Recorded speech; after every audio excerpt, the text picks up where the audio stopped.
Ladies and gentlemen, good morning. Welcome to another episode of Cybersecurity Amplified and Intensified with your host, Eric Taylor, myself, Shiva Maharaj. Today we have David Weeks of Enable. And the first question we have for you, David, is, are you related to Ryan Weeks of Dano? I am not actually. And How dare you? I know. And it would be a funny story if I was, obviously, and that would be, what a family feud that could be, right? It would be, look about it. But It'd be a really good reality show. yeah, it would. No, and I've actually never met Ryan in person, but I want to one day. Maybe the lineage somewhere connects. I don't know. There's not many Weekses around. So that's why I was making the connection. I'm like, they've got to be related somehow, so yeah. maybe I'll just release all your information to 21andMe or 23andMe, and then y'all figure it out. Or is it Ancestry? Because 23andMe does, I don't know, whatever. I'll go squirrel mode here. It's all the same. So, David, how'd you end up at Enable? Actually, interesting story. Yeah, that was almost 15 years ago. I actually came from the media industry. I was in radio and newspaper, and I did marketing partnerships actually with a lot of the hospitality chains out there. And there was this job ad that came out, and it was with Enable in the early days. And it said, we are looking for a partner development specialist. And I said, well, I don't know what that is. So I read it, and it was all about helping MSPs grow their business. And you took them through a set process, and it was the early days of managed services where people were getting off a break fix. I applied. I was actually not the first choice. The first choice, actually, she broke her leg, and as a result, backed out of the job. And then they called me, and I got it. And history has me here today. And now I run the community for Enable. It's a good thing a broken leg prevents you from using a computer. Yeah, absolutely. Apparently it did at the time. I don't know how, but nonetheless, it worked out well in my benefit. So, you guys being a newer company in terms of being spun out, what's your take on the recent ransomware trends and security vulnerabilities across the industry? Yeah, you know what? We talk a lot about, I was actually just away last week in California, and I was talking about this. Supply chain attacks are rich right now. When you look at the industry as a whole and just ransomware in general, this work from home, this hybrid model has really just opened all these risk points, and we see them throughout the market. And it's one of the big areas that we're talking about is, and I use this all the time, if you're in IT and you had 100 people in your office and then they all went to work from home, you now have 100 offices that you manage. And that's not just corporate owned devices.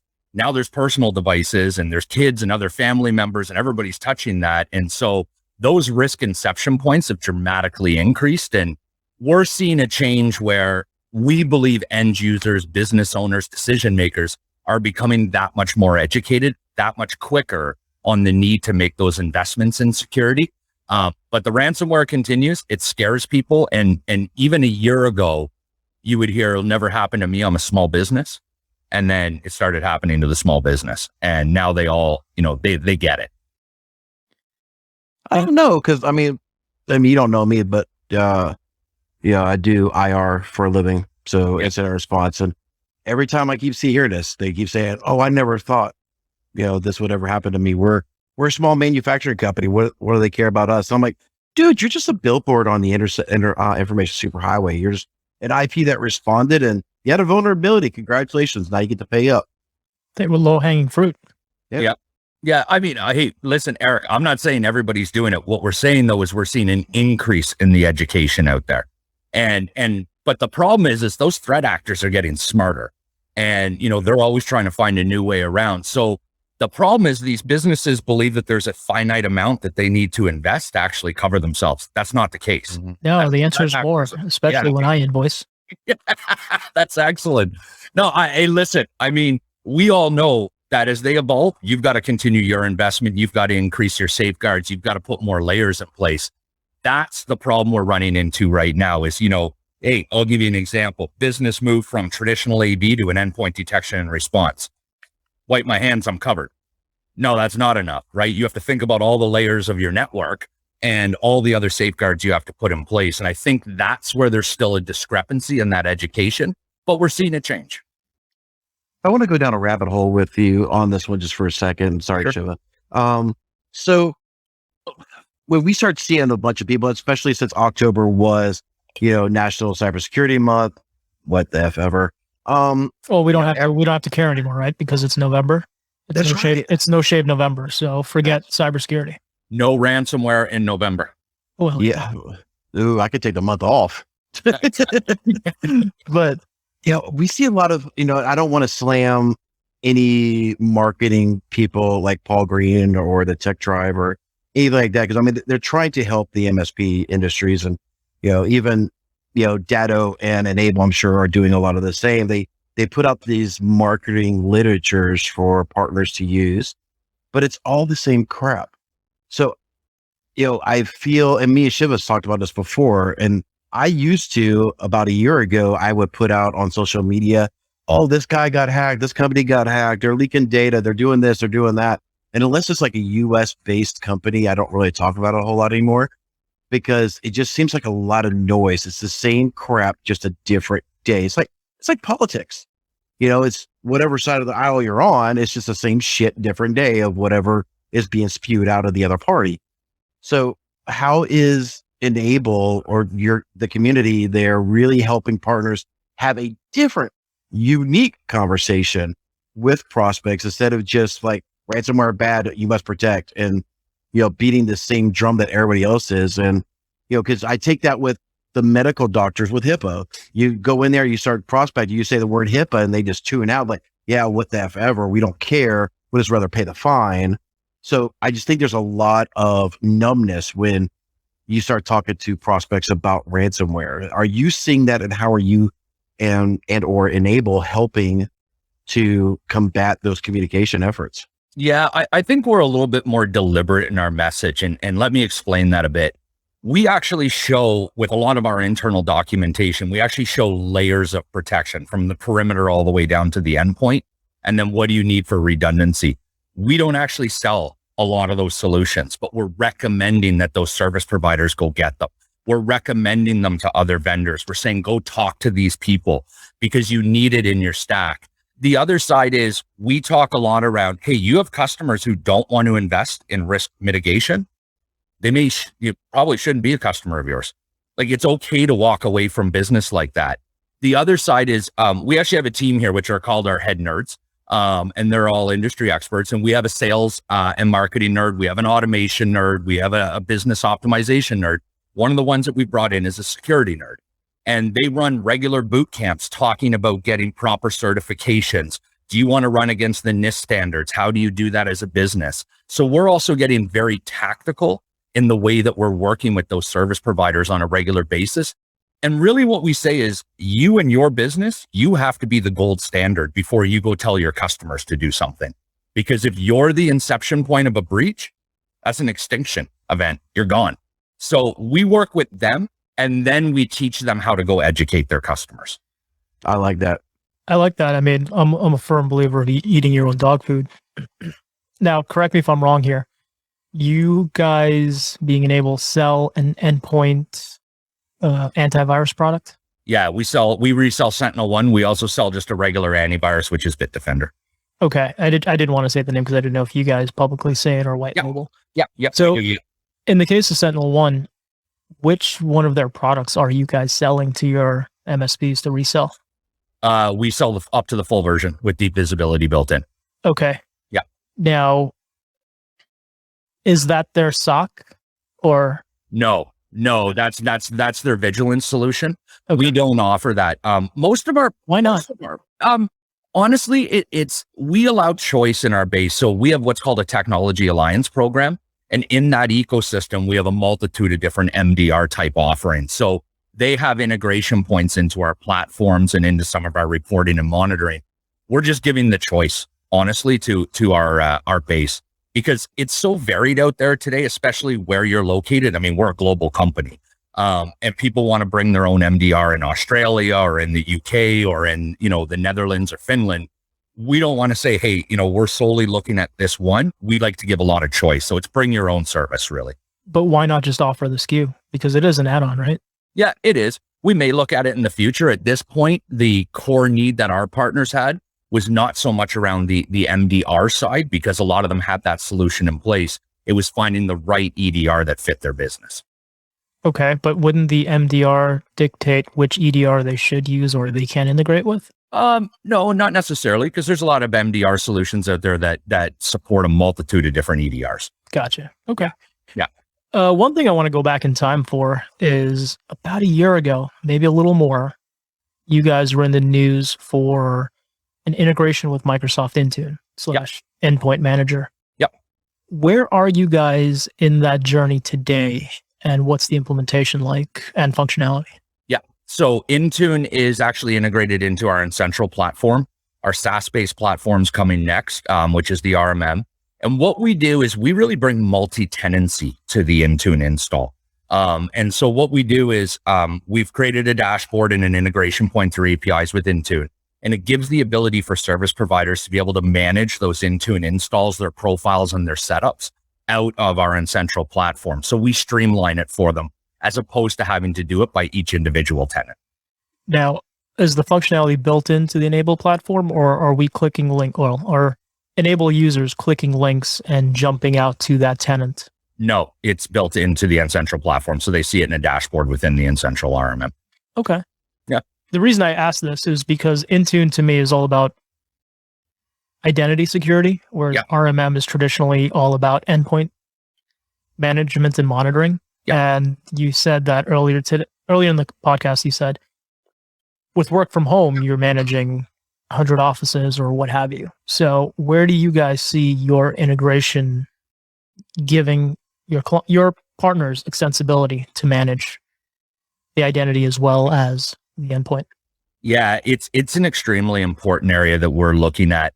Intune, as you mentioned, will bring some of that. We're actually going to be enhancing our Intune integration further. We're just doing the work with Microsoft on it now. In terms of that future roadmap, I can't talk about it on here publicly. Why not? We promise we won't tell everyone. I know. Just let them hear it themselves next week. If it's just an order, I can. I'd love to. Nobody listens to this show, so yeah. Well, that's okay. Well, listen, that red thing in the corner. Don't worry. Yeah, it's just a graphic. You can tell. Yeah, exactly. No, honestly, you're going to see it continue to be intensified within the platform. People use Intune. They're going to continue to use it. We don't see it so much as a competitive product. It's an ancillary product that people need to use. And that goes back to us having that open ecosystem with our Technology Alliance program. We did something similar with Cisco with their Meraki solutions as well. And we bring that into the N-Central platform, and that's coming to the RMM. We can't be everything to everybody, nor do we want to be everything to everybody. So that, to me, a lot of the future is you're going to see that RMM almost become like a data aggregation system that tells other solutions what you want it to do. And that's also going to bring some of that segregation in product that a lot of service providers are looking for today to mitigate the risk. Hey man, I own SaaSRMM.com. So if you guys want to buy it, send over the Brinks truck. I think we're good. Hey, he's got to do like that one. There was a old story. I forget what the thing was about. I think it was a tax payment or whatever, where in New York City, they delivered like 3 or 4 truckloads full of pennies and just dropped them off just to pay their tax bill. Yeah. That was a beautiful story. Yeah. So be careful what you ask for. You may just get a couple Brinks trucks of friggin' pennies. Hey man, they spend the same. It's true. Canada doesn't have the penny anymore though, so I can't help there. It might have to be in nickels. That's okay. You guys are a US based company, right? Yeah, we are. So I'll take dollars work. Don't worry about it. Yeah. Lincoln's I good. just happen to be in Canada, but I can send you loonies and then you can convert them. I can buy some Labatt Blue. Yeah. There you go. So what else is Enable doing to educate the partner? Because I have seen a lot of prospects I've gone into and their security stance, or just not even security, their infrastructure stance was very poor. And one thing that I've noticed in this industry, and I'm not calling out Enable, but the majority of the vendors don't really have any minimums for their partners to get in business with them. I know one vendor has a $50 minimum, which is almost laughable. Mm-hmm. And I had some conversations with someone at an insurance company recently, and this insurance company is not a fan of RMM at all. And the biggest issue they saw wasn't necessarily the RMM, but the fact that the vendors don't provide the appropriate training for the product before they sell it to my colleagues, my peers, whatever you want to call them. What is Enable doing on that front? You know what? And that's a really good question, Shiva. And it's, we actually take all of our new prospects through a whole process. And so when we bring them on, we have two RMMs. We're a little bit different. We have our SaaS-based RMM, and then we have our Central platform. And Central does have a minimum buy-in, substantially higher than $50, by the way. It's closer to $500 a month. But with both of our platforms, we have a dedicated onboarding team that you have to go through our onboarding. We don't charge for that. You have to learn how to use the platforms correctly. How do you set up your users, so forth. Then on top of that, that goes back to those nerds that I talked about. They do ongoing boot camps around security, the optimization of your platform, the other tool sets that we use. If you take on our backup or EDR, we onboard you on it. How do you use them and set them up correctly? So we do have a component of working with everybody that we bring on because we want them to use the platforms in a secure and efficient way. If not, all I'm going to do is create a frustrated user who doesn't know how to use my platform and feel that they need to switch anyways. Well, that's why we have so much churn in this industry, right? Yeah, absolutely. It's always the product sucks because it doesn't do this. Well, you probably weren't using it correctly. Yeah. Yep. No, now, absolutely. To dovetail off that question, I'm happy that you guys are providing this basic minimum training. Do you ever see, and this is a two-part question, Enable getting to the point where every user who's registered into the system has to go through this training?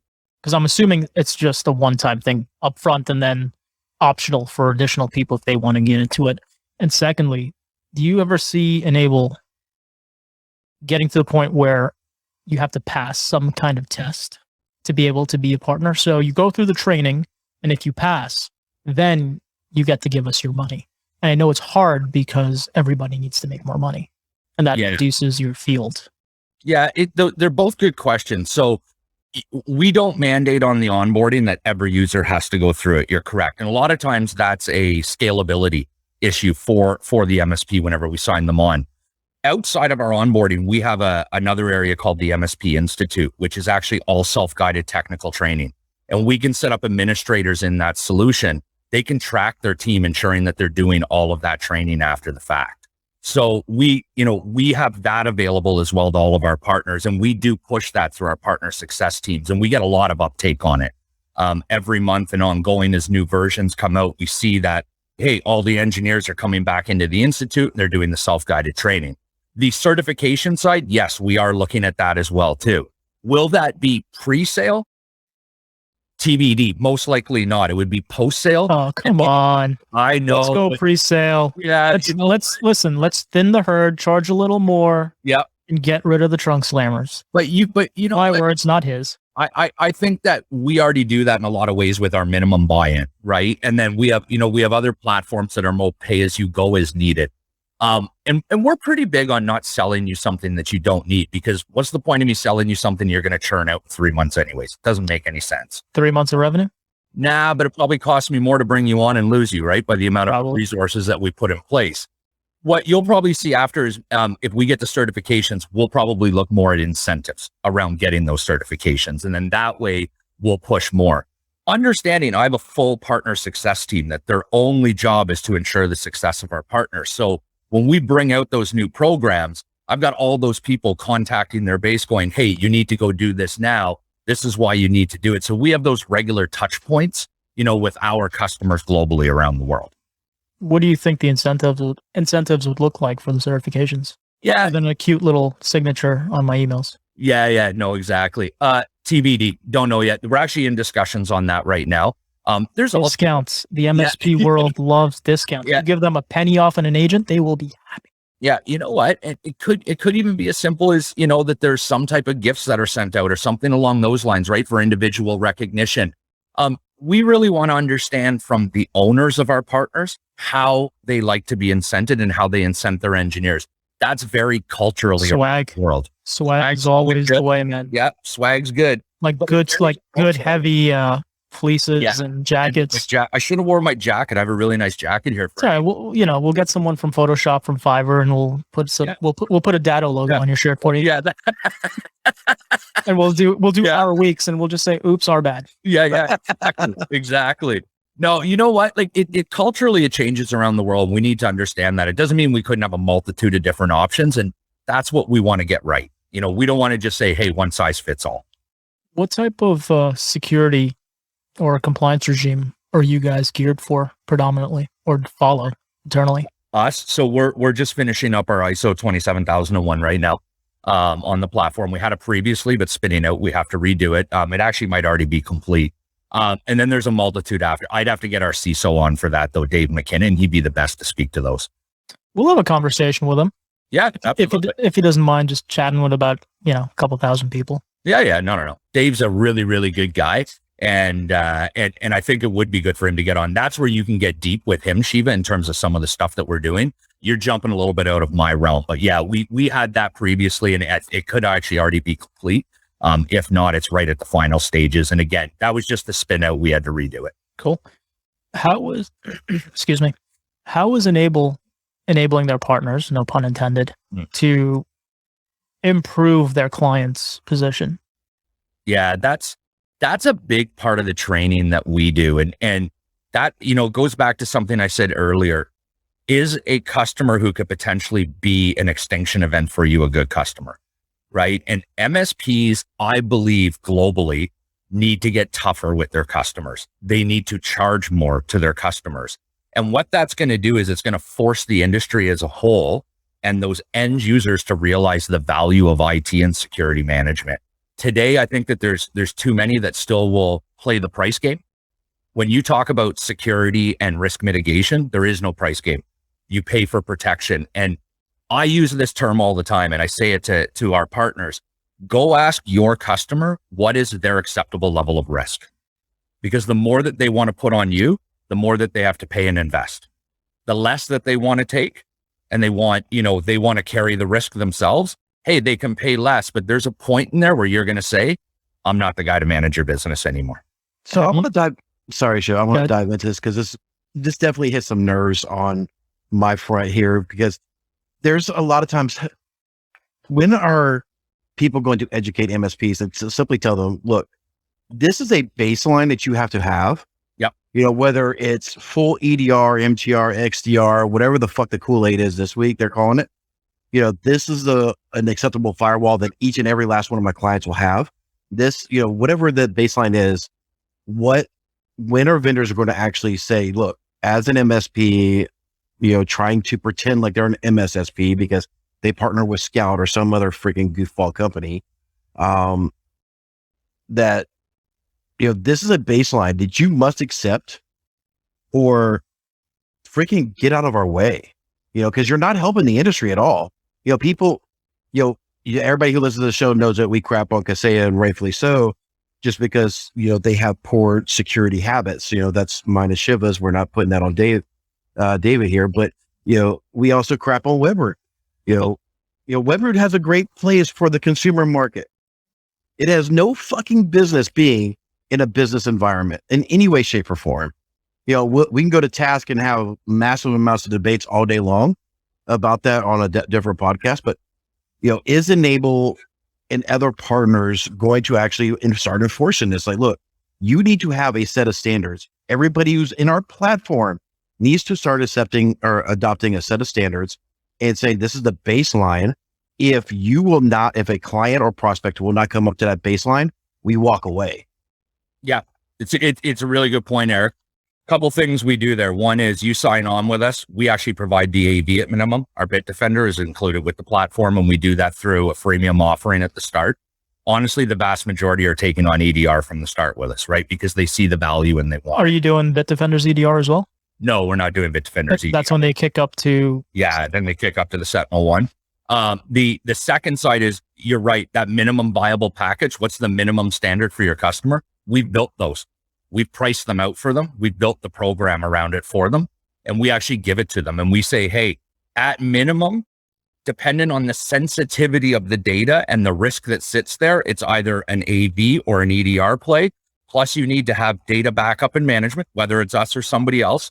You need some form of mail protection. You need a web layer of protection. So the way we do it is we work from the perimeter down with them. And we say, here are your minimum standards based on the sensitivity of the customer and the value of that data. So based on what you just said and what you said about 10 minutes ago, with MSPs charging too little. Yep. Can you give us an idea of what you think MSPs should be charging for what you just laid out? So it all depends again on the level of the customer and the sensitivity. Let's say they need the EDR, they need the backup, they need everything you just listed out. For a user, most can do that as an uplift of about $15 to $20 a user a month. Okay. That's not a huge uplift for a business to take on when you talk about the amount of risk and recovery that you now have available that you didn't before. Right. It's the positioning and the sales capability that's the biggest issue out there. Well, I look at the MSP industry as a bunch of techs running businesses, right? Yeah, in some cases, yeah. And I think I would venture to say the majority of the cases, you have some good companies run by business people. Yeah. And they're doing a great job. What are you guys doing to educate your partners, not just on the risk they're selling against, but how to understand a P&L? Because if they don't understand a P&L and they can sign a 10-year contract with you guys, but if they go broke in 3 months because they're not making any money, it's your problem too. You're carrying a loss on the books. Yeah, we're a little bit different. We actually have full costing calculators for them that take them through all of their costs, from software, fully loaded labor, looking at any hard costs in the business. And then we look at what they're charging and we go, hey, look at where your margins are sitting. What's the average of what the MSP is charging these days? The average out there is around $50, $55 a seat. Best in class are charging $150 to $250. Gotcha. Yeah. So we see those differences. And again, that'll change a little bit if you're in downtown London in the UK versus rural Kansas. But I'm giving you some averages there.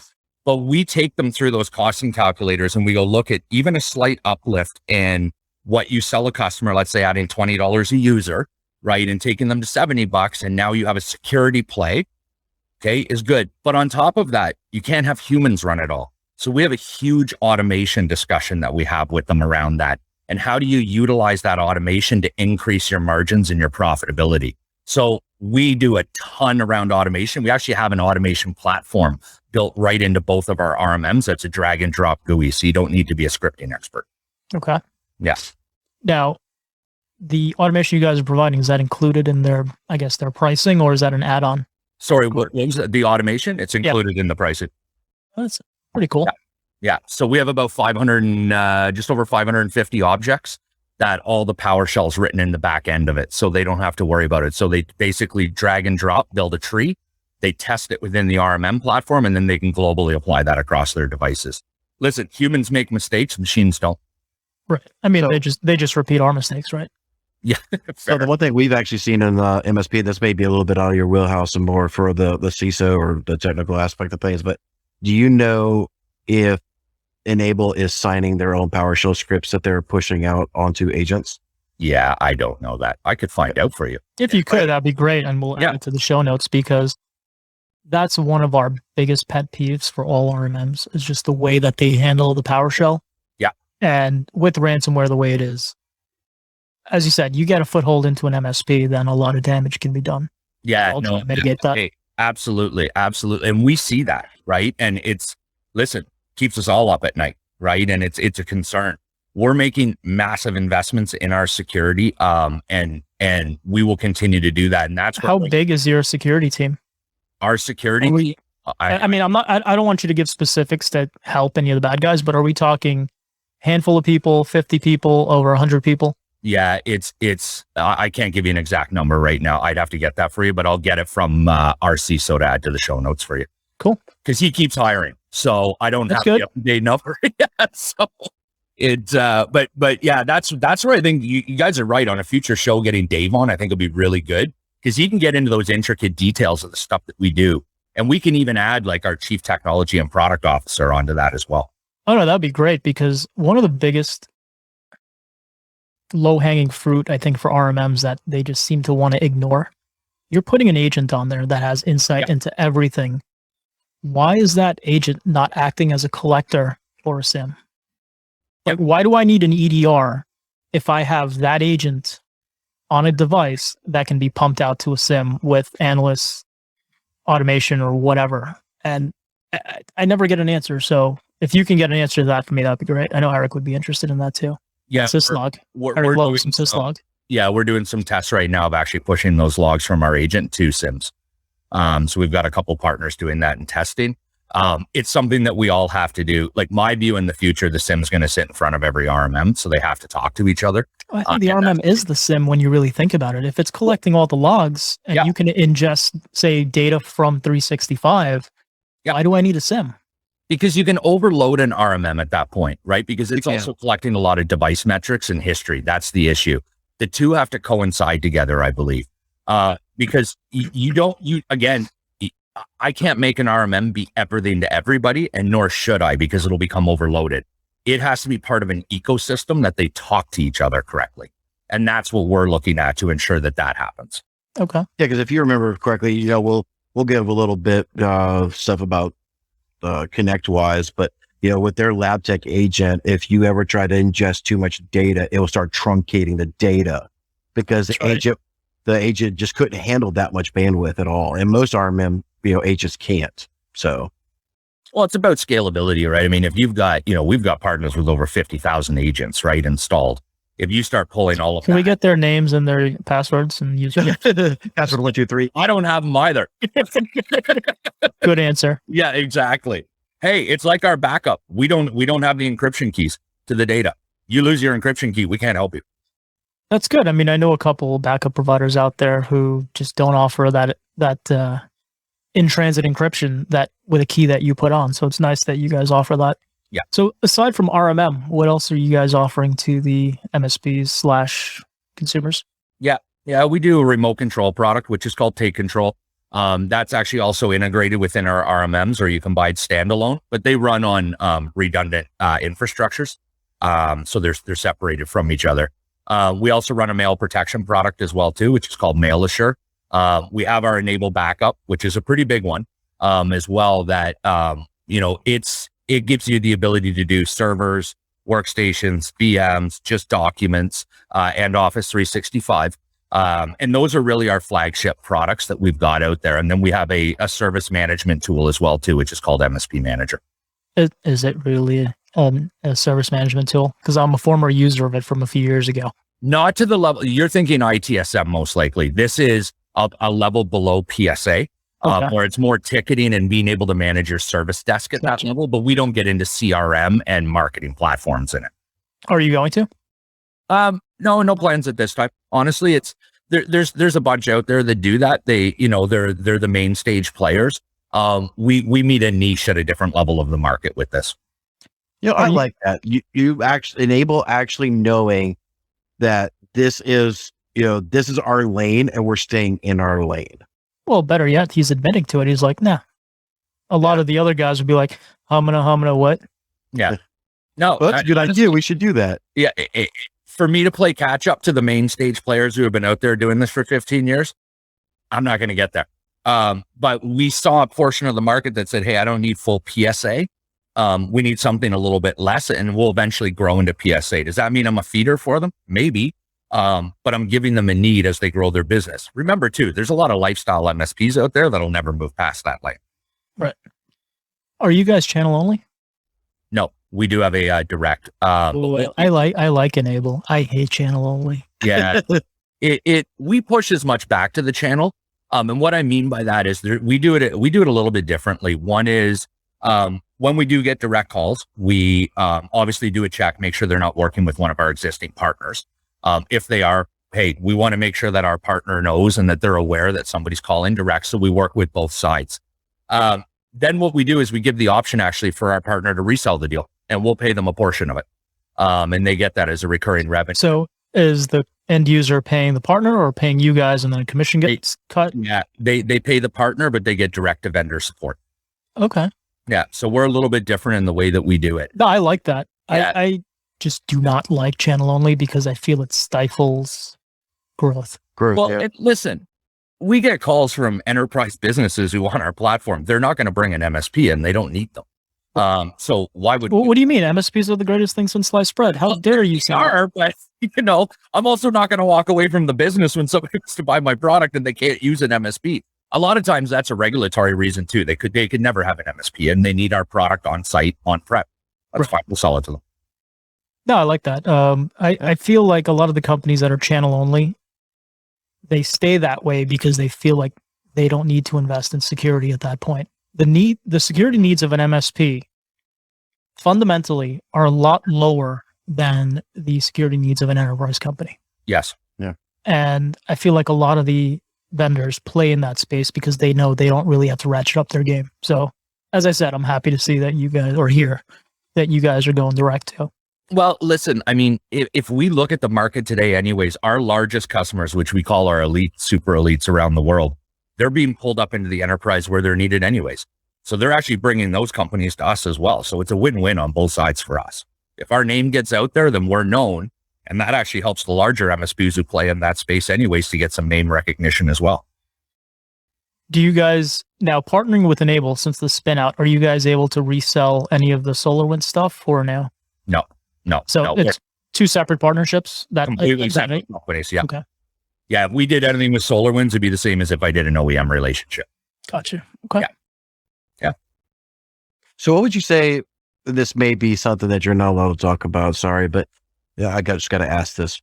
What would you say to anybody who has been hesitant because of the whole SolarWinds crap that's happened, because Enable was tied to it? And, everybody says, oh, that was Orion, but from an IR and a hacker standpoint, I know that one of those DLLs was inside of Enable, even though it doesn't look like Enable was actually breached. So if somebody's standoffish, it's like, look, that whole thing is just a black cloud to me. Mm-hmm. What would you say to some of those hesitant folks? Yeah, I'm actually happy to answer that. So when that breach happened, and we were part of it, you're right. The MSP side, we had all the checks done by numerous third party and internal groups. There was nothing that affected the MSP products. Now, in saying that, we learned a lot and we got to draft off of that. And so, with all of these experts coming in and probably, with SolarWinds being at that time the most scrutinized company in terms of security, we were learning from it. And so a lot of what we heard was, hey, you guys are doing a good job, but you can do more. We took all of that advice and we've actually implemented it. We've actually delayed our roadmap to implement more security into and hardening of all of our platforms and products. Things like a secure development lifecycle, clean rooms, and so forth. We've implemented all of this. So as much as our partners would love to see more features, they understand the value in us investing more in the security. So what we learned off of that allowed us, as we spun out, to continue that motion and continue to work with some of those firms as well too, to continue to harden as we move forward. I like that. Nice. I like the fact that you guys are owning the process. Hey, because you have to today. Well, a lot of these RMMs, not you guys, but they're all built on very old code. Mm-hmm. And there are going to be security deficits because the threats 20 years ago are not the threats that we have today, right?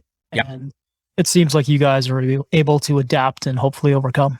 So, you know what? If our partners have a concern at any point or they feel that they found a vulnerability, it's security@enable.com. That goes right to our CISO and his full team, and they jump on it immediately. Do you guys threaten to sue your partners for disclosing No. vulnerabilities? No. What about squirrely people like me that like to be up at 3 o'clock in the morning? Because not many vendors like me very much. Well, Eric has a history of trying to fuzz systems, not in a malicious way, but just trying to say, hey, guys, you say you're doing this, but this data shows no, and they get very upset with him. Yeah. Well, and you know what? I mean, we're different than some vendors too, in that we offer on-prem versus SaaS.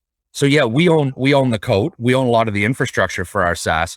But when you bring it on-prem, we have best practices on how to properly secure that as well too.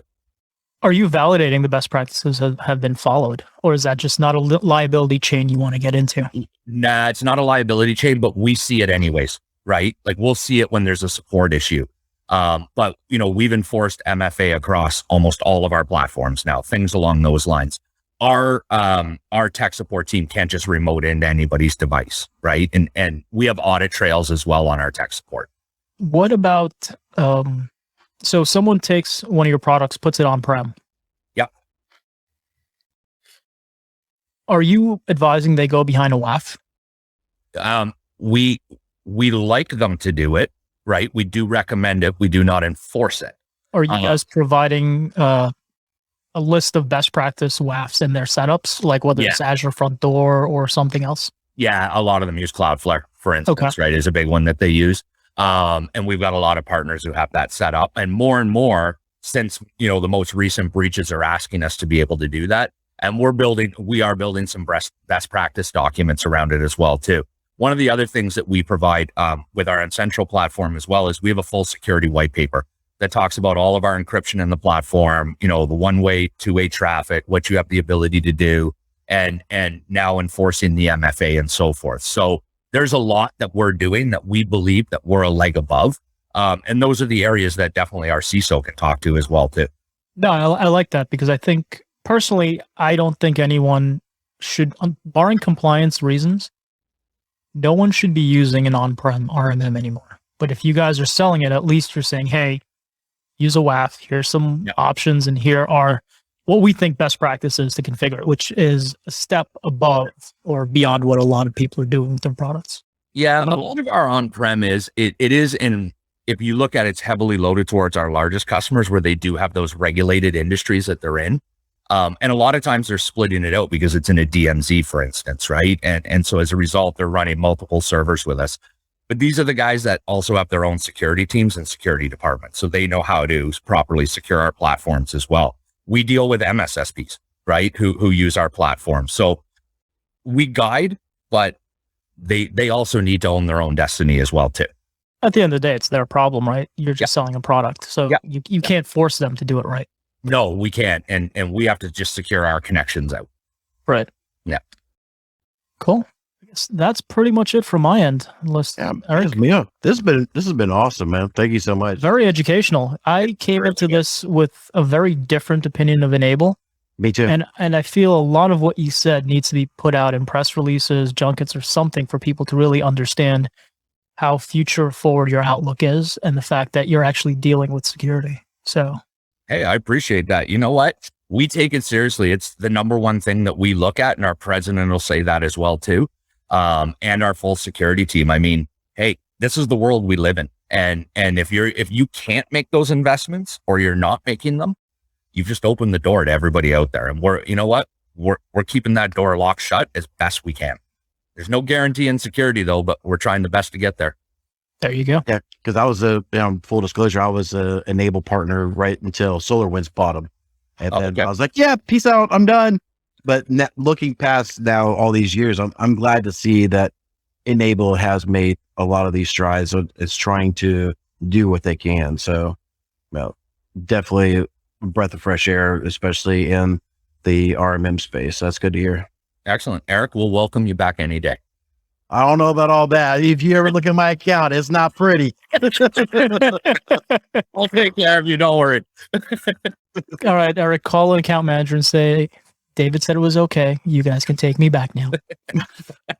I don't know if the other weeks would like that very much. We may have to have a parting party or a parting gift ceremony first. But anyway, close it on out, I guess, Mr. Shiva. Well, I guess, David, how did the people reach out to you, if you even want them to reach out to you, or do you want to throw one of your minions under the bus? Are we still allowed to say that? No, I'm the head of community. This is my job. No, I'm happy to. It's david.weeks@enable.com. Drop me an email. I do travel a lot, but listen, I'll get you to the right people and the right teams. We want to have these discussions, right? If if partners and prospects want to hear what we're doing, we'll let you know. We're open to it. So we're happy to take those calls and those emails. And just let me know. And like I said, we'll get you the support that's needed. Well, ladies and gentlemen, thanks so much for tuning in. If you found this information useful, please share it with somebody. Please, if you're listening to this on Apple Podcasts, please give us a 5-star ratings because we deserve nothing less.